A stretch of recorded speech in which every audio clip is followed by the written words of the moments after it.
नमस्कार, स्वागत है दोस्तों। बड़ी खबरों में हरियाणा में बीजेपी को बड़ा झटका। अशोक तंवर कांग्रेस में लौटे। घंटे भर पहले भाजपा के लिए मांग रहे थे वोट। अशोक तंवर हिसार से लोकसभा सांसद रह चुके हैं। वह हरियाणा कांग्रेस के उपाध्यक्ष भी रह चुके हैं। दोस्तों, चुनाव प्रचार समाप्त हुआ हरियाणा के लिए। वहीं दोस्तों, अब 5 अक्टूबर को मतदान होना है। उससे ठीक पहले बीजेपी को तगड़ा झटका लग गया तब जब बीजेपी के एक वरिष्ठ नेता ने पार्टी छोड़ दी। आपको बताते चले, हुड्डा को भी नहीं थी तंवर के कांग्रेस में ज्वाइन होने की खबर। राहुल गांधी की टीम ने लिखी घर वापसी की पूरी स्क्रिप्ट। हरियाणा में चुनाव प्रचार के आखिरी दिन बीजेपी को तब बड़ा झटका लगा जब बीजेपी नेता अशोक तंवर कांग्रेस पार्टी में शामिल हो गए। कल तक उन्होंने बीजेपी के लिए प्रचार किया, लेकिन वो राहुल गांधी की मौजूदगी में कांग्रेस पार्टी का हिस्सा बने। अशोक तंवर पहले कांग्रेस के ही नेता थे। वह लोकसभा चुनाव से पहले बीजेपी में शामिल हुए। बीजेपी ने उन्हें सैलजा के खिलाफ सिरसा से चुनाव मैदान में उतारा था, लेकिन इनकी हार हुई और यहाँ पे कुमारी सैलजा जीत गई थी। दोस्तों, उन्होंने बताया कांग्रेस छोड़ने के बाद भी पार्टी के कई नेता उनके संपर्क में थे। आपको बताते चले, राहुल गांधी की टीम ने दोस्तों कमाल किया। रिपोर्ट के मुताबिक अशोक तंवर के करीबी सूत्रों के हवाले से बताया गया कि वो कांग्रेस पार्टी के सीनियर नेतृत्व के संपर्क में थे। खासकर राहुल गांधी और कांग्रेस में वापसी की जानकारी स्टेट यूनिट को भी नहीं थी। कांग्रेस पार्टी के अंदरूनी सूत्रों ने बताया कि वह सीधे राहुल गांधी के संपर्क में थे और दल बदल के बारे में फैसला उन्होंने आज लिया। दोस्तों, यहाँ पे बीजेपी को बड़ा झटका लगा। अशोक तंवर दलित समाज से आते हैं, हरियाणा में बीजेपी के स्टार प्रचारक थे और उन्होंने बीजेपी को हरियाणा में अब दोस्तों बड़ा झटका दिया है। बीजेपी हरियाणा में उन्हें अपना सबसे बड़ा दलित चेहरा मानती थी, लेकिन इस समय बीजेपी बैकफुट पे दिखाई दे रही है। दोस्तों, आपको बताते चले, इसी के साथ कांग्रेस नेता और प्रवक्ता पवन खेड़ा बोले, बेचारे खट्टर जी हमारे दलित नेताओं को भाजपा में शामिल करवाने की मनोहर कहानियां सुनाते सुनाते अपने ही दलित नेता गवा बैठे। यहाँ पे दोस्तों देख सकते हैं, राहुल गांधी भी हरियाणा में चुनाव प्रचार के अंतिम दिन जबरदस्त तरीके से बीजेपी पर नजर यहाँ पे हमलावर नजर आए। दोस्तों, आपको बताते चले, राहुल गांधी ने यहाँ पे पीएम मोदी उनके मित्र अडानी पे निशाना साधा। बोले, जब अडानी के पोर्ट पे हजारों किलो ड्रग्स पकड़ी जाती है तो नरेंद्र मोदी कुछ नहीं करते। राहुल गांधी बोले, नरेंद्र मोदी मात्र लंबे लंबे भाषण देते हैं, लेकिन जब उनके मित्र अडानी के पोर्ट पर हजारों किलो ड्रग्स मिलती हैं तो कोई कार्रवाई क्यों नहीं होती है। यहाँ पे सीधे तौर पर पीएम मोदी पर निशाना साधा। राहुल गांधी बोले, हरियाणा में छोटी छोटी पार्टियां घूम रही हैं और ये बीजेपी की ही बी टीम है, इनको आप समर्थन मत दीजिए। आप कांग्रेस पार्टी को अपना वोट दीजिए और बीजेपी की सरकार को हटाने का काम कीजिए। नेता विपक्ष राहुल गांधी हरियाणा में जबरदस्त तरीके से हमलावर नजर आए। बोले, देश में विचारधारा की लड़ाई है।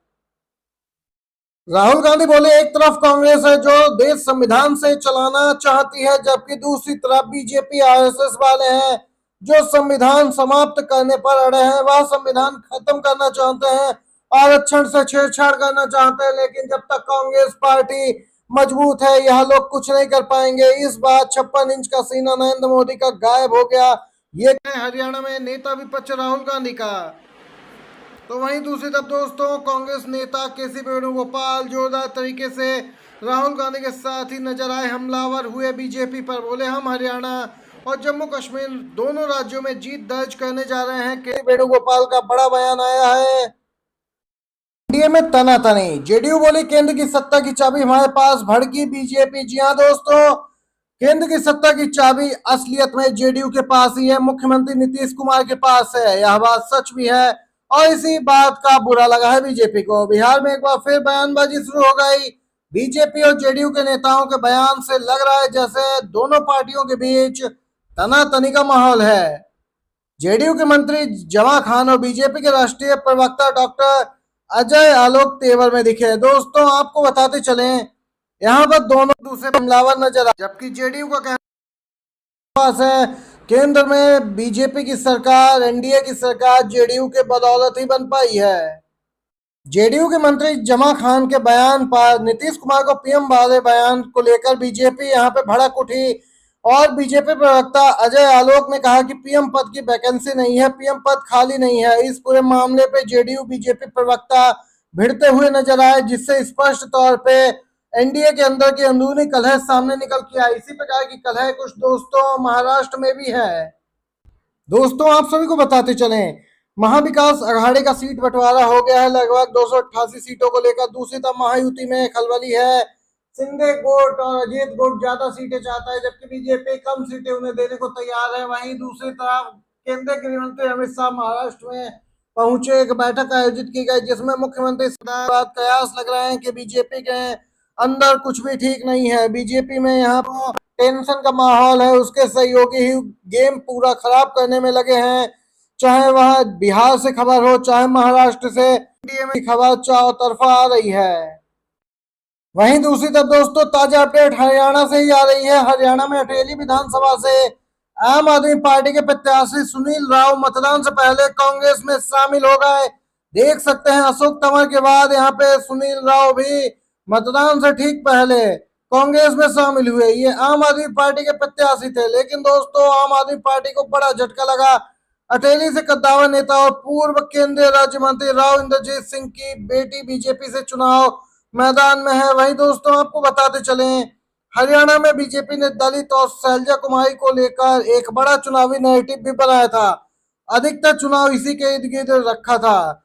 यहाँ तक कि पूर्व सीएम और केंद्रीय मंत्री मनोहर लाल खट्टर ने तो कुमारी शैलजा को बीजेपी में आने का ऑफर देकर खूब माहौल भी बनाया था। पीएम ने भी सभाओं में दलितों को लेकर खूब बोला था।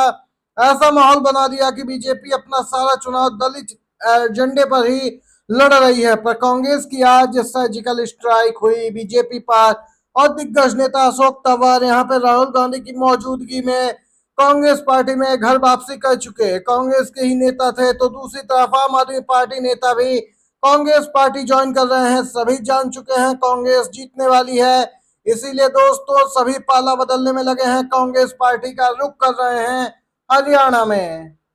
दोस्तों चुनाव प्रचार हरियाणा में समाप्त हो चुका है, और चुनाव प्रचार के समाप्त होते होते कांग्रेस पार्टी ने बीजेपी पर कहें तो एक तरीके से बहुत बढ़त बना ली है।